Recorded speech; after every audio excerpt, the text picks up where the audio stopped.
Hello, hello, hello, hello. Thank you for chiming in on Momentum, a stewardship idea.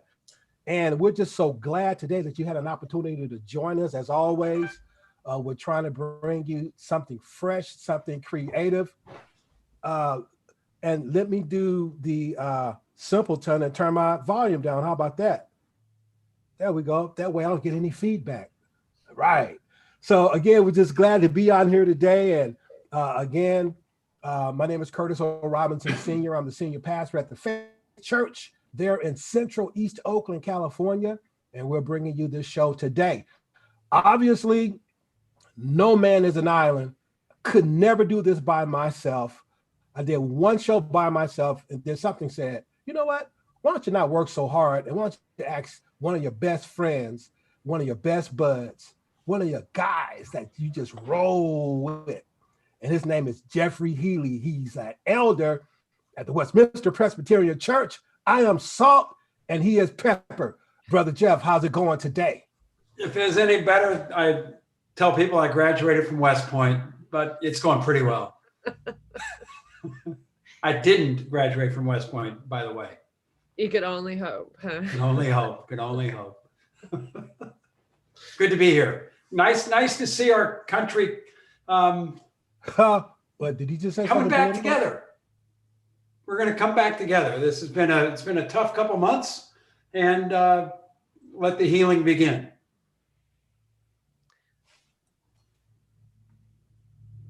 Can you hear me? Yeah, I can hear you. Okay. I can hear you. I'm making some adjustments here Okay, on the okay. cuff. Man, listen, man. Hopefully we'll just continue to go, in the direction, man. That's very positive for our country. So I appreciate you saying that. And everything's loud and clear. We're good. I was just adjusting I was getting some feedback from somewhere, and that's not working. However, what I'm going to do today is this. I'm going to let you, Jeffrey, introduce our guest, because I've met her and I'll get to know more about her, but it's clear to me that you know a lot more about her than I do. So why don't you introduce our spectacular guest that we have on the show today? Well, you're so nice to let me have the honor and privilege of introducing Rachel Jackson. Rachel is a United States Military Academy graduate, has a degree in physics and I think some nuclear engineering, maybe. A little bit here and there, just a little nuclear engineering. Oh, just smart. I'm just smart. This lady is smarter than smart. She was an Apache helicopter pilot for the Army. Really learned what it was like to be a servant leader. Her people worked with her. She was one of those people that led from the front. Great young lady. I met Rachel about 8 months ago. She was on a service academy business thing. We were talking about all the companies that people are building, opportunities, and I listened to her story and was just mesmerized. The woman can tell a story, but even more so, she can run a great company. Really happy to have her with us today to tell more about her company. I'm not going to steal any of the limelight from her because she tells stories better than anybody. So Rachel, so glad to have you with us today. Way to set the bar. Thank you so much. The bar, yeah.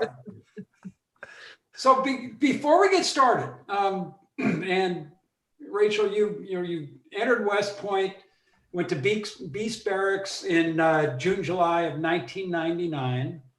This was the end of President Clinton's finishing his last 2 years. The world was at peace. When you begin your junior year, when you were at Navy, when you attend your first class, you are now committed. You're gonna spend your next 2 years at the point at West Point, and then a number of years as a commissioned officer entrusted with the lives and safety of many people. About a week or so after you began your junior year was 9/11. Yes. What was it like being at West Point that day? Well, it was fairly early in the morning. It actually happened at the end of our first class period, I believe. And so I was transitioning. I was in the academic building. I was transitioning from, I think, my leadership class, one of our leadership classes, to a differential equations class. And when we got in there, the professor had the TV on, and we had some. It's amazing how technology has progressed since then, but we did have TVs in the classroom, and we all just stood there watching the second plane hit, and it was infuriating, absolutely infuriating. It was, I think we all just stood there kind of wishing that there was something we could do to stop, to help. We were only, about hour plus, an hour and a half away from the city, there on the Hudson River. And so, I think a lot of us wish that there was just something that we could do. And so it was, I guess, infuriating, and to this day kind of makes me my pit in my stomach as I think about, Thank you. And I'm sorry for bringing up that's a hard subject to think about. Did you notice amongst yourself and the other members of the Corps a change in your resolve after that day? Well, yeah. I mean, I enlisted in the Army out of high school. My mom called the Army recruiter. He told me it was a great way to go and get my college education and travel the world. So you kind of, we got, I'm like, great, this is, I'm gonna beef up my resume, and then I go to AIT and I meet somebody who's applying to West Point. Never heard of West Point before in my life. And trust me, my mom called the Army recruiter for a reason. I was not going to be recommended by or nominated by any congressman, that was for sure. But I had never heard of West Point before. My friend told me about it, and I was like, oh, that sounds like a great idea. I mean, I loved the military. I thrived in the Army. So, I went through the process of a command referral through my commander and got into the prep school, and then went to West Point. So up until that point, it was times of peace and prosperity, and we were there. Sure, somewhere is the concept that we're there to fight and win our nation's wars, but war was not a reality up until that point. And so at that point in time, war became a reality, and it's been that way since. And I think things definitely changed at that point. It wasn't, hey, we're going to go out in peacekeeping missions and whatnot. It's we're going out to fight and win wars. Rachel, Curtis, I'm going to hold the talking stick for a little bit more. Kurt, we're so lucky to have Rachel. You and I are lucky to be with this guy. He's a phenomenal man. Naval Academy, we have the honor concept. West Point is the honor code. What were your thoughts about the honor code? And this is a faith-based show that we're doing here. How did your religious feelings meld with the honor code, or was it just a natural? Well, I would say that when I was in high school, I definitely was that prodigal teenager for sure. I would not say that I had the highest level of integrity at that point in time. I just leave it at that. Did not have the highest level of integrity. Made some not good decisions. And I remember, I can't remember who asked this to me, but the day I joined the military was the day things changed for me. And I think it was a drill sergeant just asked me, how much is your integrity worth? And that is like the question that just always stuck in my head. And I will say that my faith, I believed in Jesus and I love Jesus. I've loved him my whole life, but I didn't really come to a very close personal relationship with him until I was in flight school after I graduated West Point. So to me, it was just a cadet will not lie, cheat, or steal, nor tolerate those who do. It wasn't so faith-based as it was just honor-based. But I think that if you're going to love Jesus, you can't help but be honorable. So that but that fundamentally comes down to having a heart that way. Okay, completely absurd question. Why does the Army name its helicopters after Indians? Like, I don't know, because Indians were badass warriors, I guess. That works. That works. I think Native Americans kicked ass. So, yeah. This is live, Rachel. This is live, just so you know. Sorry, this is faith-based. Am I not allowed to say that word? You can say it. You can say Army. It's okay. You're good, man. You're good. Don't sweat that, you know. Well, I hope that Christians can get to the point where we're far more offended by things that matter than Rachel, you're incredible. I was just trying to pull your cord a little bit. Oh, I don't mind. Nate, you guys don't bother me. Well, fantastic. Yeah. So I'm just sitting here listening, writing some words down that you're using. Because we definitely want to talk about your company. I find it intriguing. So let's. I just want to finish off a couple of military discussions here, right? Jeff always puts me in the midst of Navy guys and gals, and now West Point people, and he knows how I think, to a real degree, about society, right, and culture. You said that, and let me preface this with this: the U.S. has been at war 222 out of 239 years. This is a stat, March of 2017. And you said that war is a reality. What do you mean by that? What's the reality about war? What are you talking about? Well, if the America has been at war 222 years, it hasn't necessarily, I think, felt like it at the time. And when I say that war is a reality, became a reality to us, I think it just, on a larger scale, became very real that we were going to be at war as a country. Now, I get it. War is ugly. It's hard. It's hell. But some things are worth fighting for. Mm-hmm. And I think the vast majority of soldiers and sailors, service members, put their lives on the line for something worth fighting for. And are willing to, not just for our country, but for others, lay their lives on the line. That's fantastic. In light of what's going on right now, and we don't, this is not a political show. I just want to let you know. It's not our aim to get up here and talk politics, because I always fail at that anyway. Because you have to acquiesce to a certain something that I just can't stomach sometimes, right? But democracy, because I think you said something that sparked me, right? When you said, what the reality of war is. How do you feel about democracy? How strong, should we be into that these days? I wish people knew how good we have it here.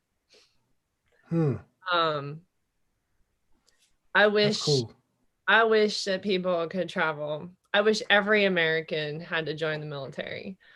I wish every American had to go and see the people that we've gone to defend, that we've gone to free, the countries that we have been to, and the worlds that they live in. I wish every American could take a trip, and you can go to Vietnam, go to China, go to Thailand, go and explore and see what it's like when people are afraid to speak their mind because they could lose their life for disagreeing with the government. Go and see, and then come back and appreciate the fact that you can say whatever you want here. Granted, you're not going to make everybody happy, and there's going to be fights and everything, but what I hope is that as Americans we can realize that we are one big tribe, one big family, and even though we might fight amongst ourselves, democracy, the idea of America, is worth fighting for. That's great. Segue, tribe. Like how I did So that. you laid the bridge. So go ahead, rock it. Well, I guess tribe is the word that I came to use to describe what it is that I want to connect people to. I think that, well, as you know, the name of my company is Tribal. Tribal is building a platform.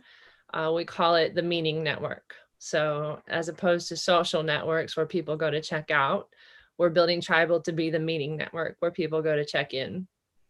We about 8 years ago started researching the kind of the big problems in the world that we wanted to address, and realized that there's a lot of leaders, impact leaders, who want to do great things and connect people to great meaning in life and move people to great action and build up communities and make impact in the world around them. But those leaders are struggling to figure out how to connect with the people, break through the noise and connect with their people and inspire and move them to action. And some of the things that they're fighting really is this battle for the hearts and minds of those that we're leading or trying to connect with and lead. In the world today, really, if you've seen the docudrama on Netflix called Social Dilemma, kind of outlines some of the issues. I think only scratches the surface, really. But they talk about how if you look at the beginning of social networks, you can see an exponential, very fast increase in the rise of mental health issues and other unintended consequences from some platforms, and really, I think, kind of the tech revolution in general. I started looking at more of a lot of this research about 6-7 years ago, and started seeing how Britain, 89% of young people there ages 16 to 29 find life to be meaningless. You have kind of culturally there, people are throwing suicide parties, and it's kind of culturally accepted that, hey, I'm done with this, life sucks, I'm out, let's have one last party. You see that they've created the Minister of Loneliness in Britain, because they realize that loneliness and isolation contributes directly to this sense of mental illness or mental anguish and depression and suicide rates. In America, we haven't done that one particular study that I can find about the sense of meaning, but before COVID, 3 out of 4 Americans felt very lonely and isolated. Before COVID, 20% of millennials say they had 0 friends. 30% said that nobody knew them very well. We had rising suicide rates, rising depression rates, and nothing that we're doing really seems to help. And now post-COVID, we have CDC just released data a few weeks ago where they found that 40.9% of Americans now are struggling with depression, anxiety, panic attacks, suicide thoughts. 11% of people have seriously considered suicide. And that's up 40.9%. That's up 30.9% since last year. Last year it was, or 29, I should say, 29.9%. Last year it was at 11%. So post-COVID, we're dealing with some really big issues.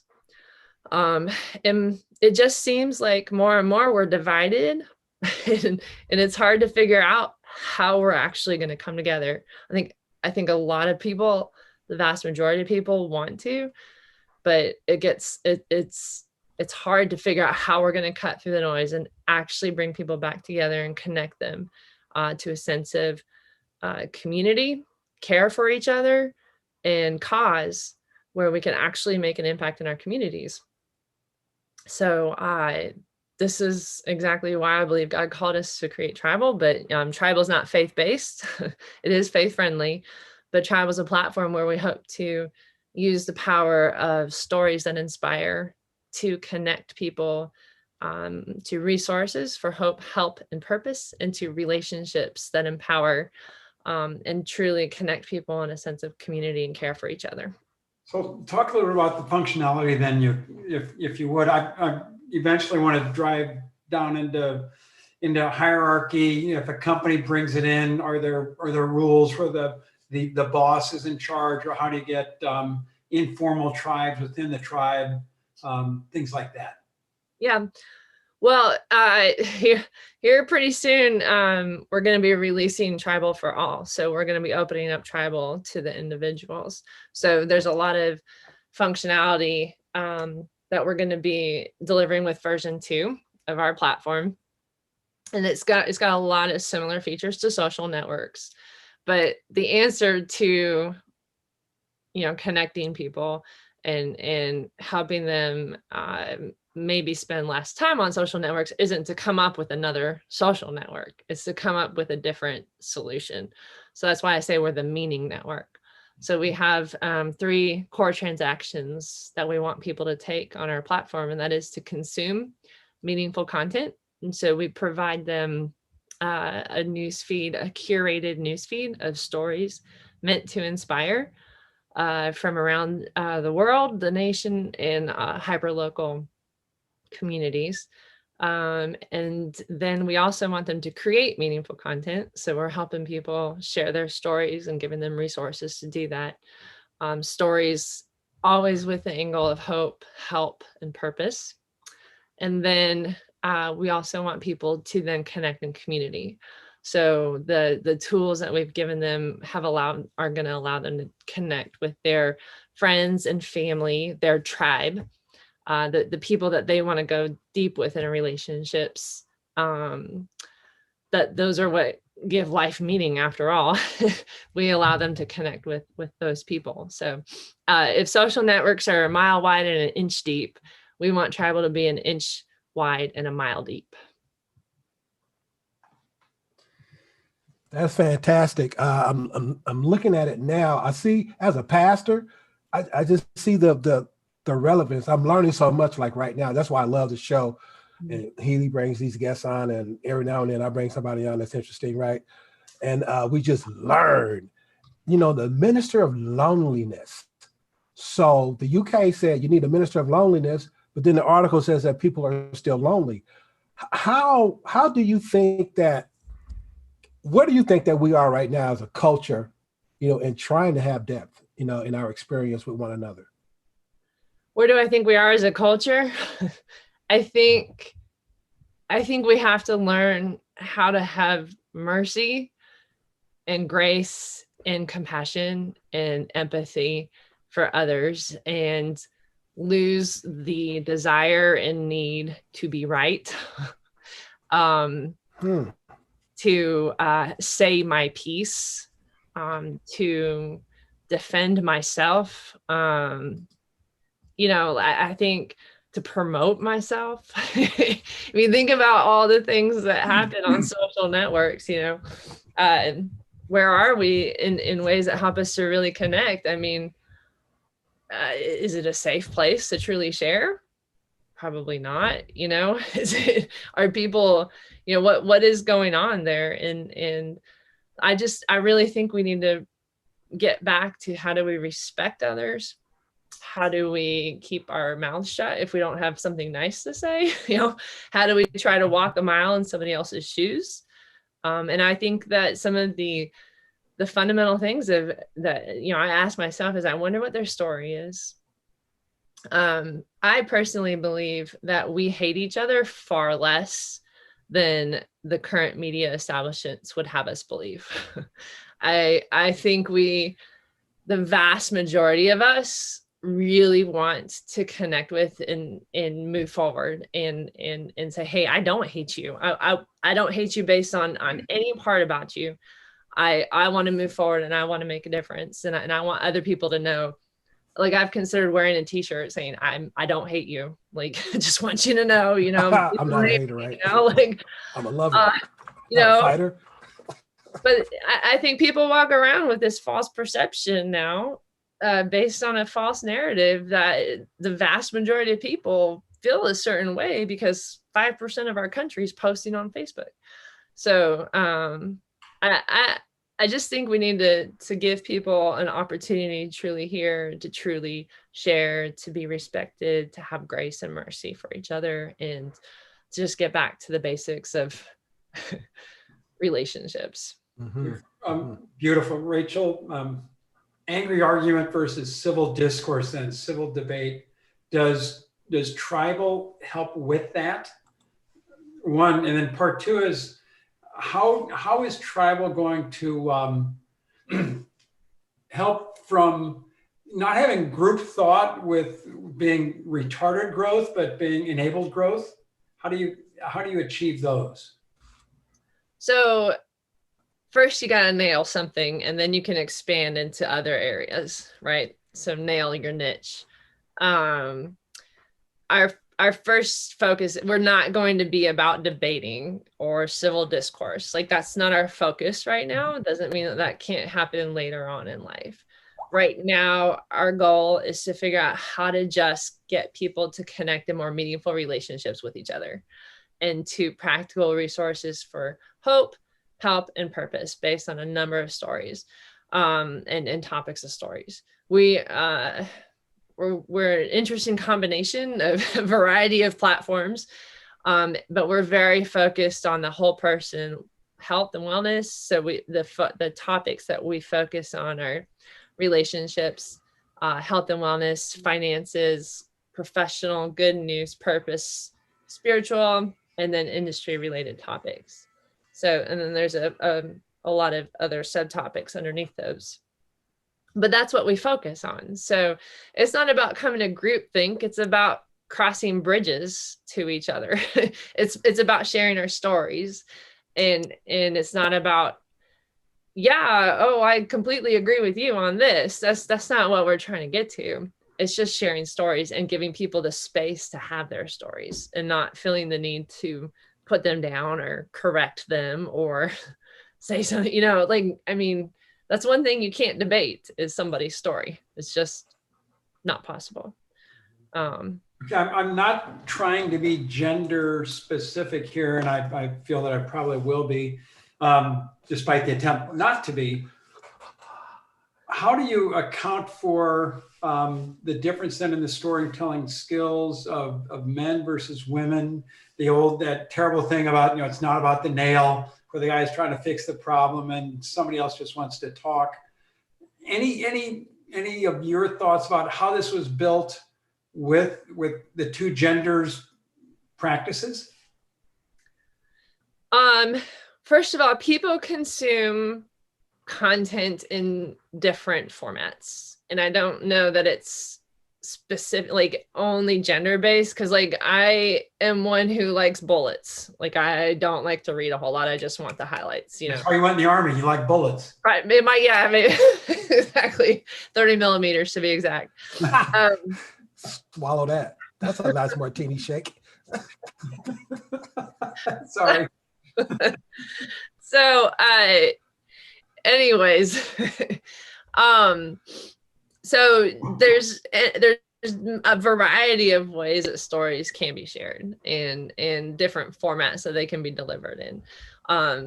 So it's not limited to, hey, it has to be this produced story, It's just giving people an opportunity to share some of their experiences. Now, we do have in the works, like prompts, things to kind of guide stories. Maybe coming up soon, some templates, things to fill it in. And, I'm not saying that every story is going to be like Disney or Universal Studios quality or anything like that. But just being able to share a little bit can really open up the opportunity to say, hey, I have that in common, and serve as the opportunity to connect with somebody in your tribe, be it at the workplace, in your neighborhood, in your family, in your school, in your church, and, and say, hey, I saw your story and I have that in common, or it really, stories are just a natural on-ramp to more meaningful relationships. Cool. That's great. From what I'm reading, like this partnering platform you have, right? If you're someone who is dedicated to connecting with people to hope, help, and purpose in life, it sounds like the stuff that a church is supposed to do. You know, you come into oppressed communities, right? You know, and people need to have they have a story down there, you know, in homeless encampments. They have stories that are there. I mean, it's very intriguing. We're gonna have to do the demo. I tried to do the demo. Remember that? That's like, right. Yeah, but, we're getting ready to ship the version 2. So oh, really? 2.0? yes, so hold on.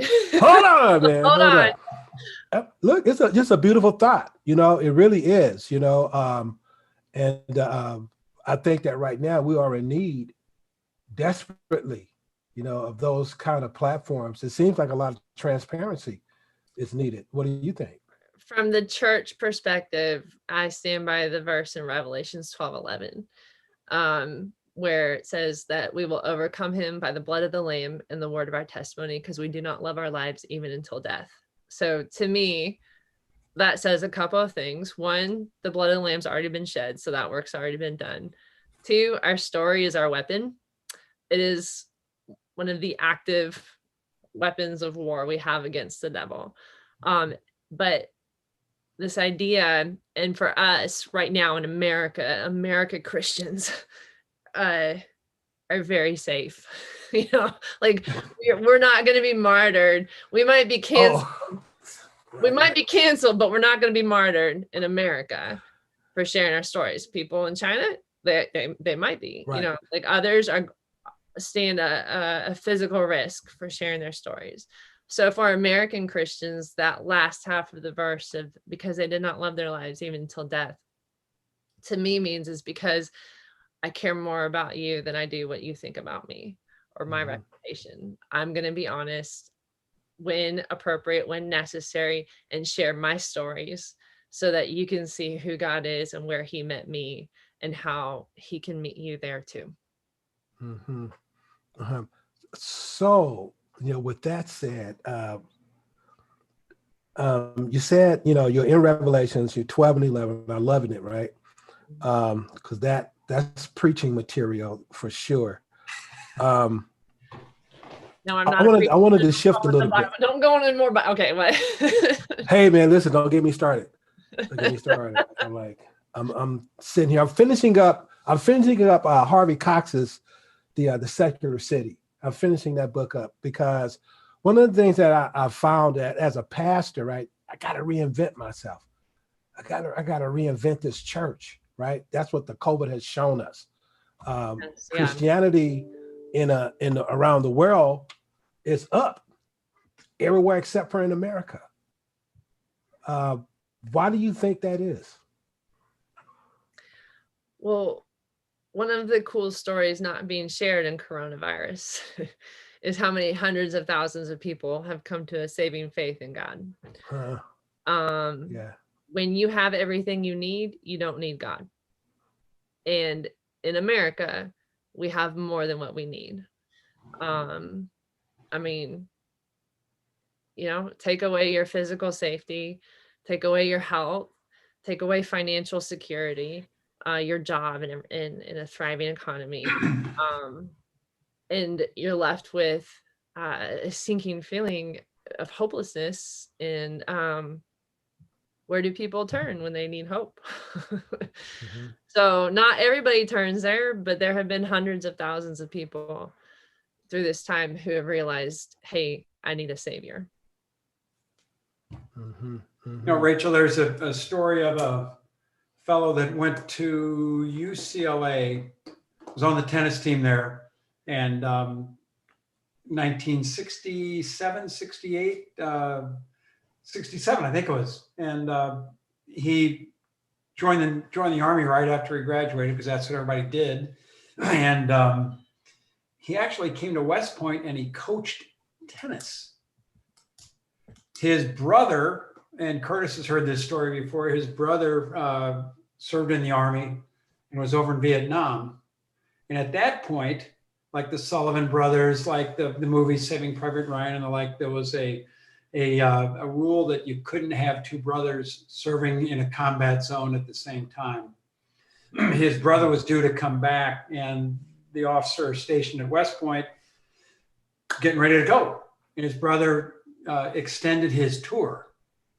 so that the West Point tennis coach didn't have to come home or didn't have to go there. Oh, wow. And when that West Point officer, Arthur Ashe, won the US Open, Wow. Yeah. because his brother stayed there. And the first thing he did when he won it was he called his brother and said, now they have to listen. Now I can tell my story. Mm.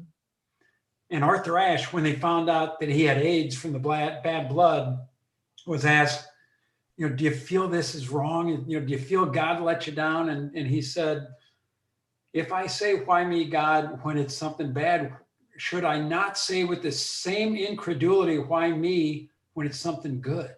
Mm-hmm. Yeah. Yeah, I think that's the power of sharing your stories is like, sometimes we have this concept that God is only good when things are going our way.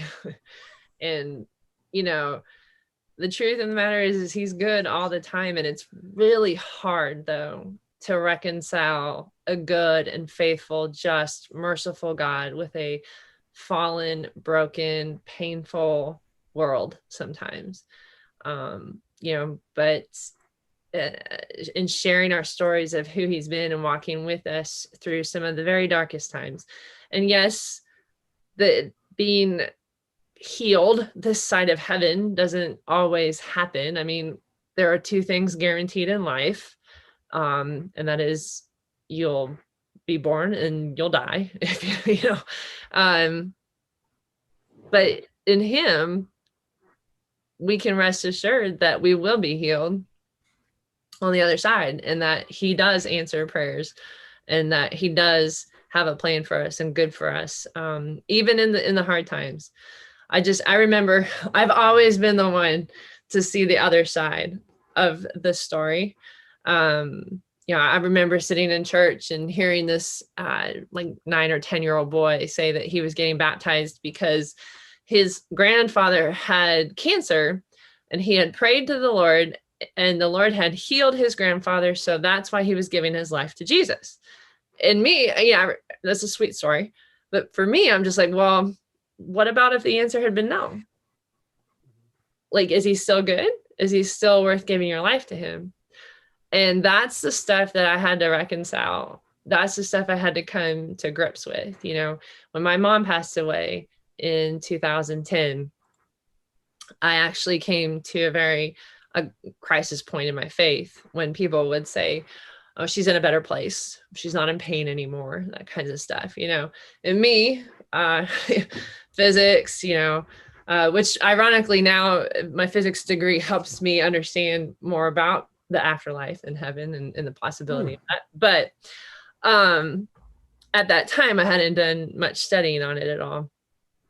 But for me, when people said that, I was like, really? Afterlife, like heaven, it just seems so far-fetched.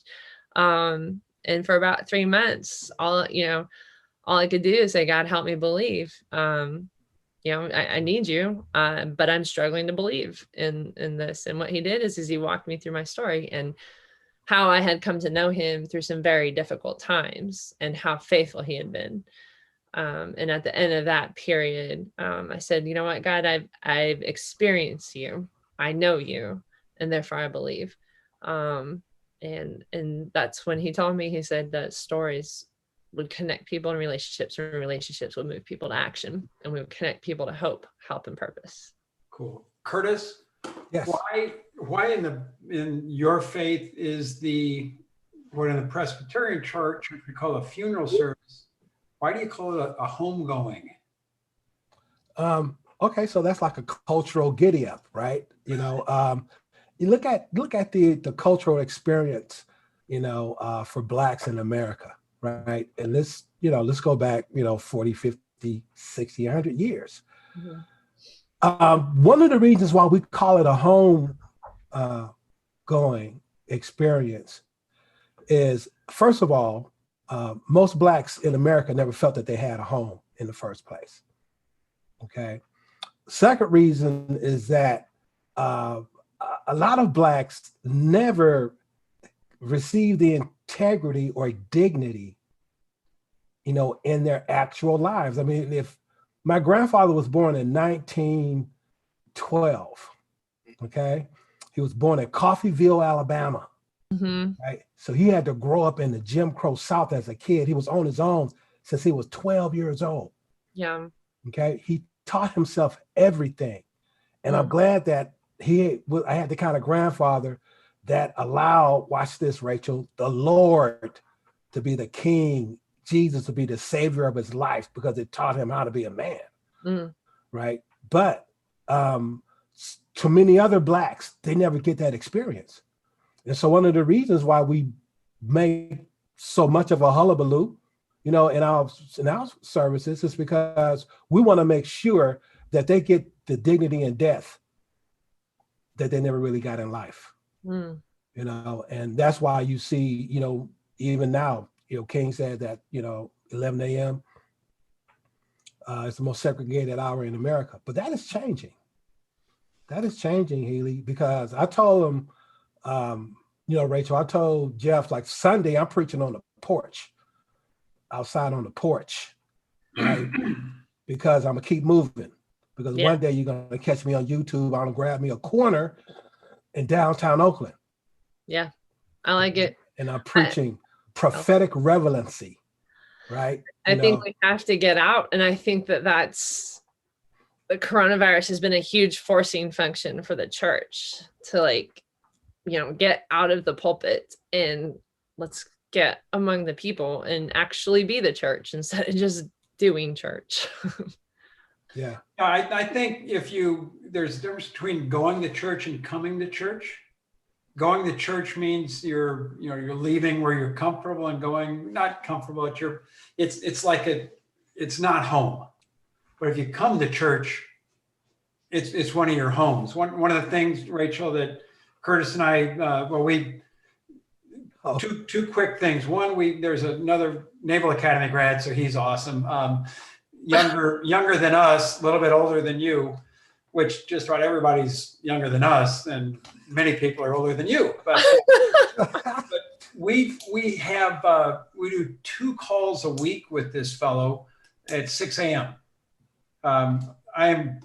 I am certain that this young man is going to achieve some phenomenal things in his life. And what he put together was he listened to and studied about Benjamin Franklin with his salons that he held in Philadelphia, where people would come together and share their stories. So we do that, Curtis, Phil Dillard and I, every Tuesday and Thursday morning at 6 a.m., which has just been wonderful. And it would have been tougher for us to do it before COVID, because now we can Zoom it. Yeah. The other part of the story is Curtis and I we talk probably 12 times a week.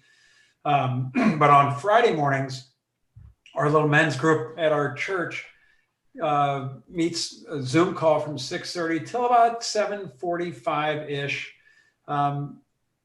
Since COVID hit and the shelter in place, we call it SHIP out here, SHIP, because it's a Navy thing. But we've added probably five or six guys to the group that wouldn't have otherwise done it. And to be honest, Curtis is the only member of color that's in the group. Now there's 4. Aren't there 3 or 4 or 5? Yeah. Yeah. But it's opened us up and realizing, if you turn from Arizona. Yes. Yeah. And, you turn the camera off, and we're the same inside, but we look at this thing outside and we do a quick touring test. And I'm not going to listen to that guy. He's fat. Or I'm not going to listen to that girl. She's short. And we've really come to realize through stories, to your point, how much we're alike. Awesome. Yeah. We have far more in common than we have different. Stories cross every demographic. I've been doing this for 10 years and they just cross every demographic. Yeah. I would be interested to know, I want to get back to your time at West Point, because we had Janie, Mines, on here from the Naval Academy. And she has some interesting perspectives, through her window as a woman. Could you share some of those with us, your experience on West Point through the eyes of Rachel? Yeah.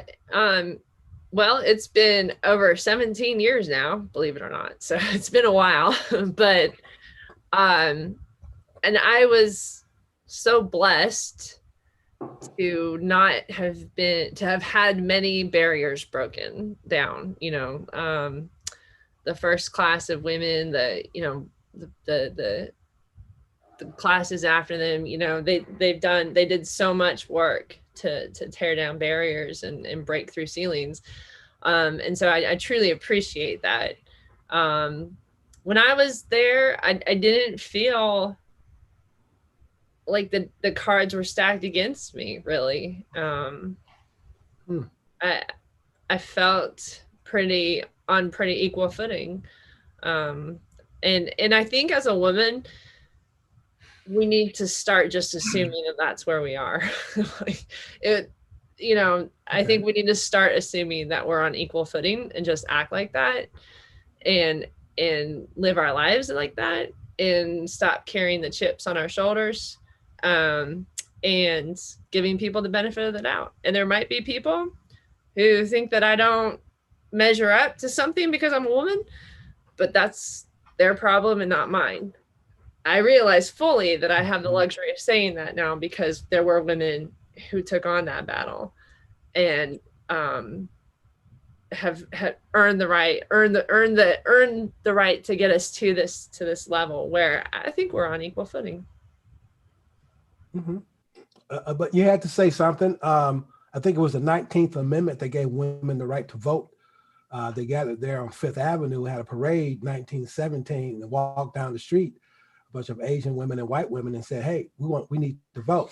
Now, let me ask you this question: do you think that, because you mentioned that you were pretty little tall, right? Yes, I'm 5'11". Do you think? Okay. Do you think that your physical stature had, something to do with that? Your outward look. Like if Napoleon walked up on you, you'd be like, "Yeah, what's up, man?" I don't know. I did the best I could, and I thrived in areas. I wasn't as great in others. I barely passed the gymnastics class. We have to pass gymnastics. Like, what the heck? Oh, gymnastics. Okay. Yeah, gymnastics. And thank God for the trampoline. Not basketball, but gymnastics, right? Yeah, no, all cadets they had to pass a gymnastics class. The rings and all that kind of like, good grief, I'm 5'11", female. There's a reason why I didn't do gymnastics, but so there were things that I did well at, and then things I didn't. I did, but I had my tribe. I had a group of friends around me, my closest friends. I think that's how you get through anything, is having a group of friends. No, I honestly think there were some really awesome women who deserved to be there, and there were probably some women who didn't need to be there, and there were some men who didn't need to be there either. So I just didn't ever. I would say that I think that there are some people who think you do have to be better than the guys to be on equal footing, but I just chose not to live in that. So Rachel, there's been a lot of studies that show that men will interview for jobs that they think someday they'll be able to meet the criteria, yet women wait until they can meet the criteria. That they and I'm not trying to put you out as the spokesman for all things women. Yes, you are. Tell the truth. Studies. You're hired, Rachel. It's on you. What I do want to ask is looking at when you had the obstacle course and the like. I took it as an affront. Give me a second. I took it as an affront that people would take it as an affront that there were different heights of walls to go over. The reason I took it as an affront to their affront was that these walls were built for men to go over. that were on average 4 inches taller than the women. So of course the men are going to go over it easier. Yeah. Yeah. I Does that make sense? it does. Yeah. I mean, physics. Okay. Question, Healy. There are differences, physical differences between men and women. Come on, There Rachel. are differences. Viva la différence. We can be different and figure out how to complement and work together as a team. I mean, that was the whole, no soldier is a soldier on their own. You know, like nobody's sending me out there. That's why you had the obstacle courses. That's why you went as a team. You work together to get each other out. And I had strengths in some areas. I could see some strategic planning and solving better than some of the guys who were more physical, maybe. You know, that we all had our own, and it's not just based on men and women. It was also based on the individual, the personality, the brain, the way our brains thought, you know. So, but there are, in fact, physical differences in genders, and I am not as strong as my husband. You know, my husband can bench almost 400. I cannot. Oh my goodness! Like it's that I would never be able to bench that. You know, so you know, like that, to act as if there aren't differences and that differences are bad, it confuses me. But I think differences are good. I think. Thank you. I appreciate your nuance. It was critical, and that's part of telling the story correctly, I think. We hear a lot about PTSD. What about moral injury? Do you have any thoughts about moral injury? You know, these drone pilots that aren't there, but they are there, and the same, you know, knowing that you might have pushed a button or dropped a bomb and it caused something really bad. Any thoughts about that? Well, I am not an expert, but I would imagine that that's PTS as well. I mean, or qualifies. You know, war is hell.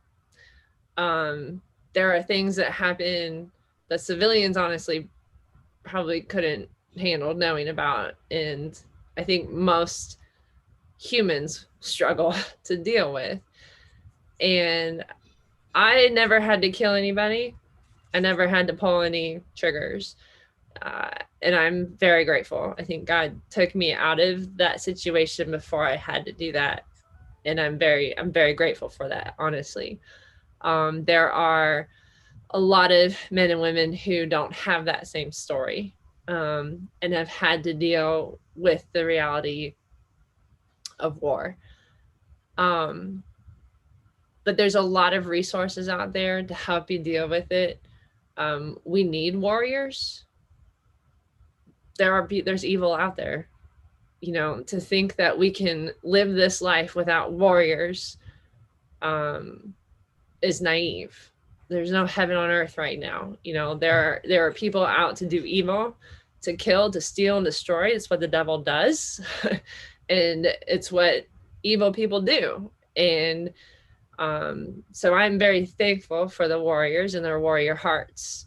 And I want to do something to help them realize that they are so valuable.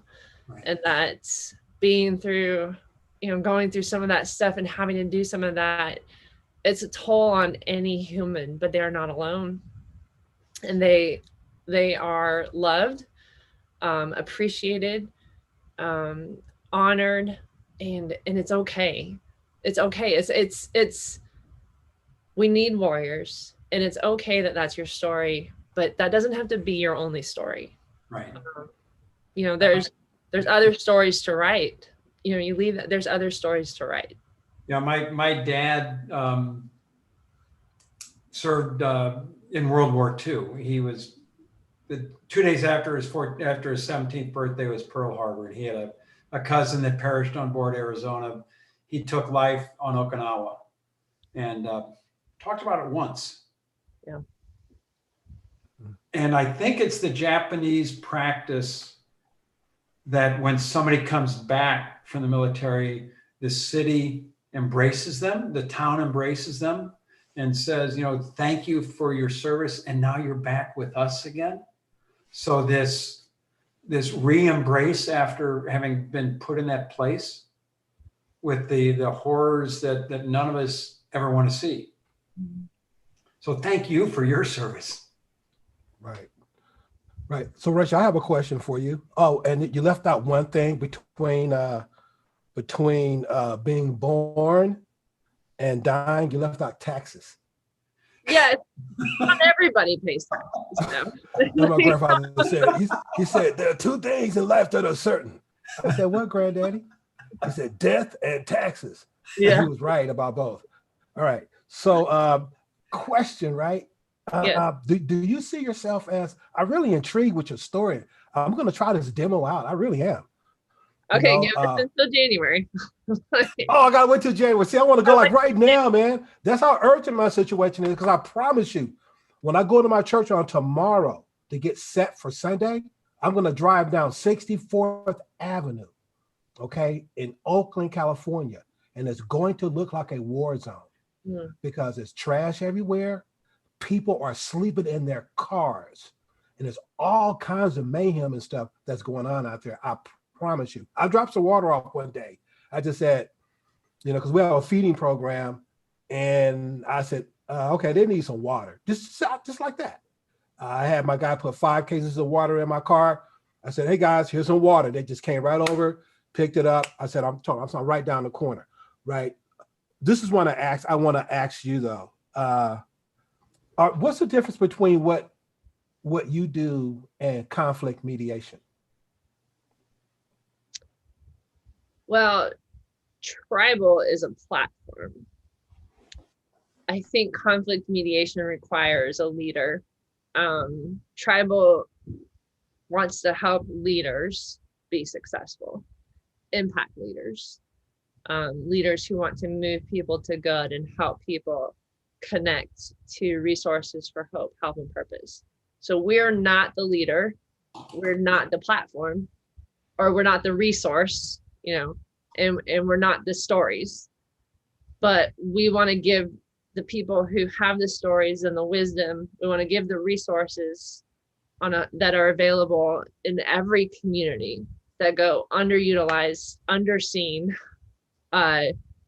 unknown, because they're competing in social networks.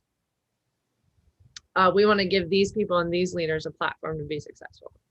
The thing about social networks is that, to me, this is how I explain it. I say it's a human experiment in letting humans publish anything they want and letting human nature dictate what rises to the top.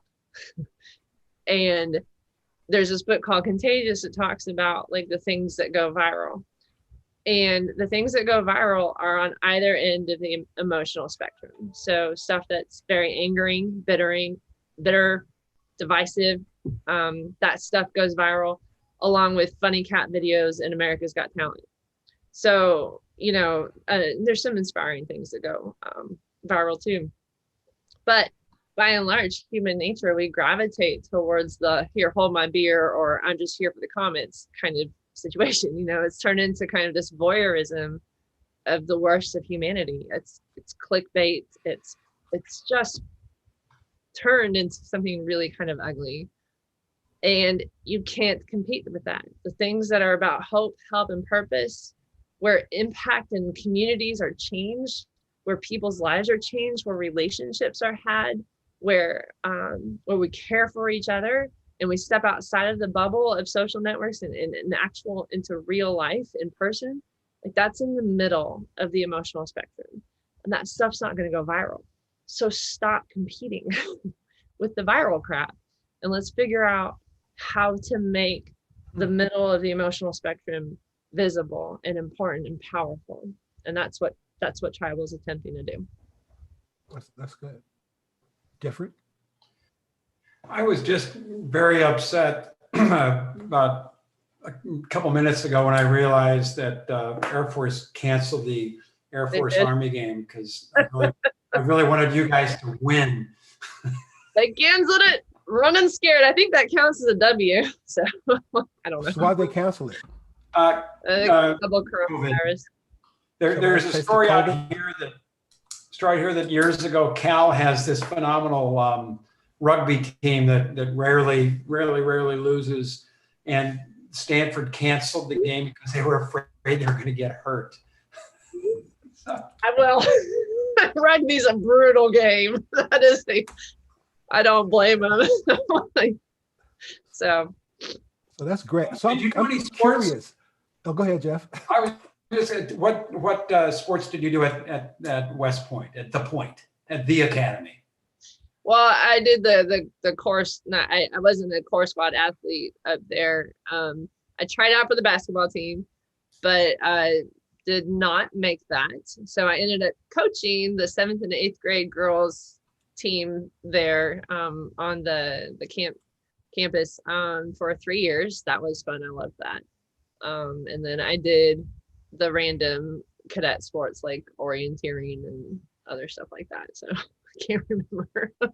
Okay, so not that anybody ever remembers it, but the total combined scores in my 4 years at Navy were 138-16 Navy, 51-0, 19-0, 30-6, and 38-10. How'd you guys do? We won 1 year when I was there. I don't know. Okay, It was good enough. miserable. Those were miserable times. We were there. I think we had the coldest Army Navy game on record in Baltimore. Pretty sure and we lost, and it was so miserable. I thank you for that. And Curtis, I got to tell you, from the moment you step onto the West Point, into that school, the moment you step into Navy, the 2 words that come out of our mouths are beat Army, and out of theirs are beat Navy.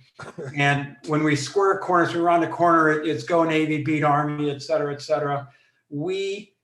It's in our core for 4 years that this is all we want to do is beat that other school. The day afterwards, we will do anything for them. That's great, man. That's just leave it on the field. I would say this as a civilian, right? And as a responsible civilian, dude, I want an Army shirt because they got a fly logo, dude. I love it. I'm looking at it like right now. The dude with the cape, the sword, and the A, like, oh, The Black Knights. Cavalier. Far more scarier than anything. Than the end. No. Wait a second. Curtis, you got to wait here. Come on. Go ahead. Nope. Oh, yeah. Roll Tide. Nope. No. Yeah. No. You got to get me an Army shirt to go with my Navy hat, man. That's it. I'm ordering you. I'm Googling. She's going like that stuff. That's it. Hey, Rachel, we normally end with an editorial that Curtis is going to give today. No, I'm not. You're not. Then, okay, Rachel, is there anything you would like to tell the audience about Tribe, about Tribal? Anything, any words you want to share? We didn't tell you this before, but we'd love to give the closing words to you. Oh, sweet. Definitely. Well, join us at the Meaning Network in January 2021. How about that? All right, because we're going to have a kickoff of Tribal 2.0. Tribal 2.0. I'm looking forward to it. Just for closing thoughts, I did just get a text from my friend asking me why my son is wearing a mullet outside. He's wearing a what? A mullet. He got a wig for 70s Day, I think, for school next week. Oh, really? He's making fun of you, Jeff. That's not funny. I resent that. Rachel, Curtis and I have been really good friends since the minute we met each other and we shared each other's stories. I think it made all the difference. Yeah. It does. Makes all the difference. Yeah. Try to ask yourself as you're driving down the road. I wonder what their story is when you see somebody. Yeah. That's great. I would get to the office. I was always going to be the first guy at the office. That was my rule. And this one guy was there every day when I got in. He was always there. And he'd say, "Hey, Jeff." I'd go, "Hey, Curtis." I was learning. I had to work, man. But no, but Healy, I saw Healy doing it. And I was like, who is this guy? You know, I'm in the bullpen. He's in the office. I was like, you know what? I want to be where he's at. Right. So I said, all right, if I beat this guy in the office, then maybe I got a shot. Maybe I got a shot. You know? There you go. Well, we got it's been a real pleasure, having you on this show. Thank you so much. Today. I mean, really, it's been super. Look, what kind of work does your husband do? Mr. 400 pounds on the bench press. Well, right now, does he work in law enforcement or anything? No, he was special ops. Back in the day, but he works for the government now. But right now he's tearing up our master bathroom. So I hear him with a crowbar and a sledgehammer down there. You're working him, huh? That's what he got those muscles for. Go to work, man. It comes in handy. Man, that's fun. That's fun. Well, listen, it's been a great time having you on here today. Brother Healy, you got any thing you want to leave us with before we get out of here? I want to say thank you, God, for women like Rachel. Awesome. Thanks, guys. It's been a pleasure. Looking forward to what you're getting ready to do and how you're going to change the world and how we at the Faith Church will ultimately partner with you. I think that's sensational. Beat Air Force. I want to see you be successful. Yes. Yeah, beat Air Force. We can agree on that. Okay. And beat Navy. Goodbye. Peace out. Beat Army. Awesome. Bye. Bye-bye. Bye. Thank you. Another job, great one, Art. Healy. It was good. Good show, man. Good show. So, Yeah. My editorial, I'm gonna work on it. I think I might have to like take some whiskers off of it because it's a little heavy, but it's about Thanksgiving. So we'll talk about that next time, man. But thank you so much, man, for getting Rachel on the show. Be good. All right, man. Love you. Peace Love out. you too, man. Talk to you soon. Peace.